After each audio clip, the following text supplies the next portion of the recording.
Hello friends, आप लोगों के साथ न्यू वीडियो शेयर कर रही हूँ। ये अनसीन वीडियो डे 64 का है। तो इससे पहले कि अगर आपने सिडनास मूवमेंट या अनसीन वीडियोस नहीं देखे हैं तो जाकर चैनल पर चेक कर सकते हैं। आई बटन प्लेलिस्ट और एंड स्क्रीन में वीडियोस मिल जाएंगे। साथ ही साथ चैनल पर चैनल को सब्सक्राइब कर लीजिए और सेकंड चैनल का लिंक डिस्क्रिप्शन बॉक्स में दे दिया है। वीडियो वहाँ पे बहुत बढ़िया बढ़िया आने वाले हैं, तो जल्दी से जाके उस चैनल को भी सब्सक्राइब कर लीजिएगा और बेल आइकन प्रेस कर लीजिएगा ताकि न्यू वीडियो की नोटिफिकेशन आपको टाइम से मिल सके। चलिए वीडियो स्टार्ट करते हैं। तो यहाँ पे वही बोरिंग लोग यानी कि पाहिरा और मोमो, जहरीली वाली थी और विशाल थे। आप देख सकते गार्डन एरिया में बैठे। अब यहाँ पे टॉपिक क्या हो रहा है, इन लोगों के पास वैसे तो हमेशा ही फालतू टॉपिक ही रहता था।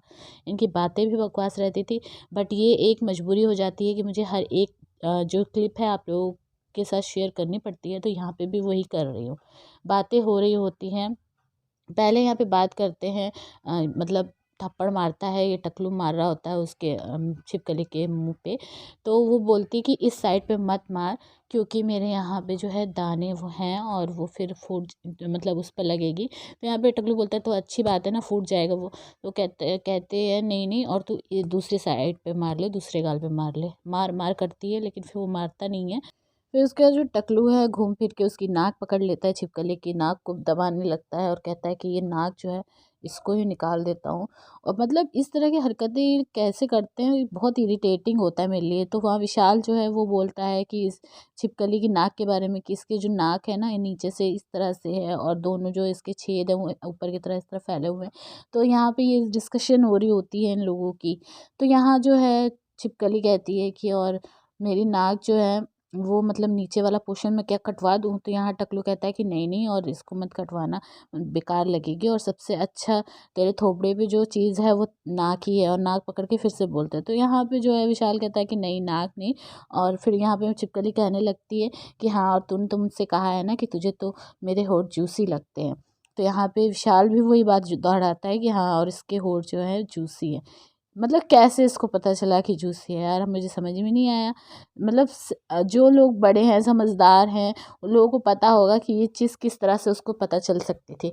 लेकिन फिर भी यहाँ पे उसने ऐसे देख के कोई नहीं बता सकता जूसी है या नहीं है। मगर इस बंदे को देखिए, इसने बोला जूसी है। मैं एक चीज़ पर गौर ये भी करवाना चाहूँगी कि ये जितनी फ्लर्टिंग यहाँ पे चल रही थी ना, विशाल और ये माहिरा यानी छिपकली की, पूरे सीज़न में हमने ये चीज़ देखी है। लेकिन अगर यही इसका 1% भी जहाँ सना और टकलू का मतलब हो जाता था, तो उसको इतना हाइप कर दिया जाता था, इतना बढ़ा चढ़ा के, मतलब उसका एक तरह से आप कह सकते हो ढोल पीट दिया जाता था। चाहे वो चीज़ वैसी हो ना हो, गलत तरीके से उसको सामने रखा जाता था। और यहाँ तो प्रॉपर तरीके से विशाल और छिपकली फ्लर्टिंग करते थे हर एक चीज़ को लेकर, बल्कि फिर उस चीज़ को इतना हाइप नहीं करते थे। मतलब हेटर्स का काम ये है कि हेटर्स ये करते हैं कि उनको बुरा भी सना को बोलना है, उसको हेट भी दिखाना है और उसकी सारी क्लिप्स भी देखनी है। और यहाँ पे इन लोगों की जो फालतू की बकवास वाली क्लिप्स है वो लोग वो देखना पसंद ही नहीं करते थे। मतलब पॉपुलैरिटी हाइप उसी चीज़ को करा जाता है ना जिनको लोग पसंद करते हैं। हेटर्स का काम ये है, मन ही मन चाहे भले कितनी ही अच्छी क्लिप क्यों ना लग रही हो सना की, लेकिन फिर भी उनको उसे बुरा ही बोलना है। क्योंकि भाई क्यों बोलना है? क्योंकि वो दूसरी पार्टी के हैं।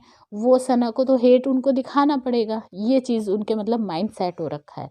तो यहाँ पे ये चीज़ इन लोगों को करना बंद कर देना चाहिए था। अगर आपको इतना ही हेट है तो आप वो क्लिप देखो ही मत। जिस बंदे को आप पसंद नहीं करते उसकी चीज़ें ना देखो। बस यहाँ पे हेट ख़त्म हो जाएगी, उस तरह की चीज़ें ही नहीं रहेंगी। और बस फिर उसके बाद यहाँ पे टकलू बोलता है कि मुझे तेरे साथ, विशाल से कहता है कि ट्रिप पे जाना है, कहाँ पे? एम्स्टर्डम जाना है। और मतलब मैं कभी किसी लड़के के साथ नहीं गया। तो यहाँ पे छिपकली बीच में कूद जाती कि मैं भी जाऊँगी, मैं तेरी गर्लफ्रेंड थोड़ी हूँ, मैं फ्रेंड हूँ, तो मैं भी जा सकती हूँ। तो यहाँ पे टकलू वही कहता है कि नहीं, मुझे लड़के के साथ जाना है। तो यहाँ पे वही सारी डिस्कशन होती है जिसमें मोमो भी आ जाती है। वो कहती है कि नहीं, और तुम नहीं जाना, लड़कियों को के साथ ही जाना अगर तुमको जाना है तो। ये सारी बातें हैं, फालतू बकवास है, इससे आगे मैं नहीं बताऊँगी आपको। तो यहाँ पे फिर दूसरा आंसर बता रही हूँ जहाँ पे ये भी फालतू गिरी करता हुआ बंदा नज़र आया है। कौन है? नल्ला है सामने और आप देख सकते हैं बैठी हुई हैं मैडम, जो बहुत बड़ी अपने आप को सुपरस्टार समझती थी, बिल्ले वाली मानसी मैडम। तो वो बैठी हुई हैं और यहाँ पे नल्ला जो है वो रैप गा रहा है। रैप ऐसा गा रहा था कि मेरे तो बिल्कुल दिमाग सर में दर्द होना शुरू हो गया था इस बंदे के रैप की वजह से। और ये ज़ाहिर से सामने जो बंदी बैठी है ना, सुपरस्टार ये मैडम, इनके फेस से भी ये चीज़ समझ में आ रही थी कि इसको भी ये बहुत बकवास लग रहा था उसका रैप। और कहीं ना कहीं जब इसने रैप अपना ख़त्म किया तो मैडम ने बोल ही दिया कि मुझे तो सिर्फ वो वाला रैप अच्छा लगता है, और फिर वो गाने लगी वो पंजाबी रैप। तो इसने थोड़ा सा लाइनें गाई और फिर उसके बाद उन लाइनों के साथ जो है नल्ले ने भी वो थोड़ी बहुत लाइनें ऐड करके वो गाई।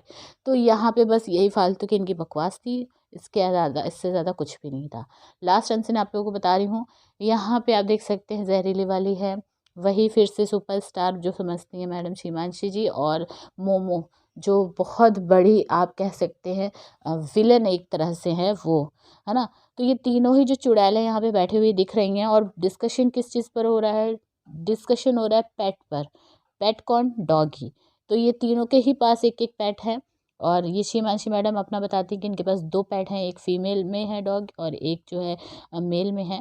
तो यहाँ पे बताती हैं कि वो इस तरह से हरकतें करता है, ये करता है, वो करता है। दूसरी तरफ मोमो भी बताती है कि वो जो है सुबह वॉक पे जाता है, उसका मतलब वॉक कराने वाला आता है बंदा, लेकिन वो जाता नहीं है और वो मेरे को उठाता है। तो इस तरह की चीज़ें हैं। यहाँ पे शिमांशी बताती है कि वो किस तरह से लेट जाता है, यही सारी बातें। बट गौर करने वाली बात क्या थी यहाँ पे? सॉरी। गौर करने वाली बात ये थी, बात करते करते ना मोमो यहाँ पे बताने लगती है कि वो जो पेट लेके आई थी, जो डॉग लेके आई थी, वो अपनी मॉम के लिए लेके आई थी, उनको देने के लिए। क्यों? रीज़न जो देती है मुझे बहुत ही वाहियात रीज़न लगा, क्योंकि ये बंदी पता नहीं क्यों इस तरह से, इसकी सोच कैसी हो सकती है मुझे ये नहीं समझ में आया। इस बंदी ने रीज़न ये दिया कि हम अगर कुछ जानवर लाते हैं तो वो अपने माँ को या किसी भी फ्रेंड को, किसको भी क्यों देंगे, किस रीज़न से देंगे? इस रीज़न से देंगे या तो हम उसको पसंद करते हैं, हम उससे अपना प्यार जताना चाह रहे हैं, इसलिए उस बंदे को वो चीज़ दे रहे हैं। बट इस मैडम ने, ये मोमो ने अपनी मॉम को वो पेट, वो डॉग इसलिए दिया था, इसने बताया ताकि वो उनका जो मतलब अटैचमेंट है मुझसे वो कम हो सके। ये मतलब मुझे इसका रीज़न बिल्कुल समझ में नहीं आया। मतलब ये अपनी माँ से ही कट ऑफ करने के लिए इसने उस उनको पेट ला के दिया, ताकि अपनी जो इसके साथ उसकी मॉम का जो प्यार है वो कम हो जाए। तो ये चीज़ मेरे तो बिल्कुल समझ में नहीं आ रही है। अगर आप लोगों को इस पर कुछ डिटेल में समझ में आ रहा है तो मुझे कमेंट करके ज़रूर बताइएगा, क्योंकि मैं ये नहीं समझ पा रही हूँ कि एक माँ से उसके बच्चे का प्यार किस तरह से दूसरे जानवर के चलते कम हो सकता है। तो इस पर आप क्या कहेंगे कमेंट करके ज़रूर बताइए। चैनल को सब्सक्राइब कीजिए, वीडियो को लाइक और शेयर कीजिएगा। सेकंड चैनल का डिस्क्रिप्शन में है, उसको भी जाकर सब्सक्राइब ज़रूर कीजिए। मिलूंगी आप लोगों से नेक्स्ट वीडियो में।